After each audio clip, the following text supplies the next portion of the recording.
गेहूं के दाने। एक समय की बात है जब श्रावस्ती नगर के एक छोटे से गांव में अमरसेन नामक व्यक्ति रहता था।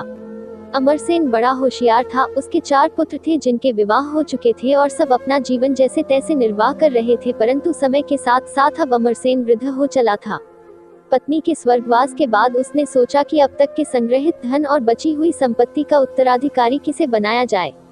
ये निर्णय लेने के लिए उसने चारों बेटों को उनकी पत्नियों के साथ बुलाया और एक एक करके गेहूं के 5 दाने दिए और कहा कि मैं तीरथ पर जा रहा हूं और 4 साल बाद लौटूंगा और जो भी इन दानों की सही हिफाजत करके मुझे लौटाएगा, तिजोरी की चाबियां और मेरी सारी संपत्ति उसे ही मिलेगी। इतना कहकर अमरसेन वहां से चला गया।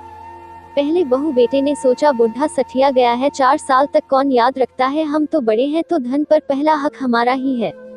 ऐसा सोचकर उन्होंने गेहूं के दाने फेंक दिए। दूसरे ने सोचा कि संभालना तो मुश्किल है, यदि हम इन्हें खा ले तो शायद उनको अच्छा लगे और लौटने के बाद हमें आशीर्वाद दे दे और कहे कि तुम्हारा मंगल इसी में छुपा था और सारी संपत्ति हमारी हो जाएगी। यह सोचकर उन्होंने वो 5 दाने खा लिए।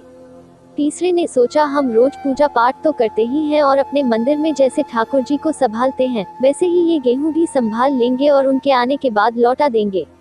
चौथे बहू बेटे ने समझदारी से सोचा और 5 दानों को एक एक कर जमीन में बो दिया और देखते देखते वे पौधे बड़े हो गए और कुछ गेहूं उगाए। फिर उन्होंने उन्हें भी बो दिया। इस तरह हर वर्ष गेहूं की बढ़ोतरी होती गई। 5 दाने 5 बोरी, 25 बोरी और 50 बोरियों में बदल गए।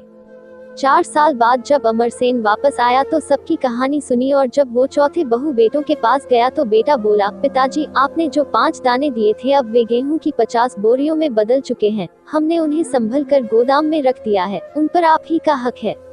यह देख अमरसेन ने फौरन तिजोरी की चाबियां सबसे छोटे बहू बेटे को सौंप दी और कहा, तुम ही लोग मेरी संपत्ति के असल हकदार हो। इस कहानी से हमें शिक्षा मिलती है कि मिली हुई जिम्मेदारी को अच्छी तरह से निभाना चाहिए और मौजूद संसाधनों, चाहे वो कितने कम ही क्यों न हो, का सही उपयोग करना चाहिए। गेहूं के 5 दाने एक प्रतीक हैं, जो समझाते हैं कि कैसे छोटी से छोटी शुरुआत करके उसे एक बड़ा रूप दिया जा सकता है। आपको हमारी वीडियो अच्छी लगी हो तो वीडियो लाइक कर देना और सब्सक्राइब भी कर देना। Thanks for watching.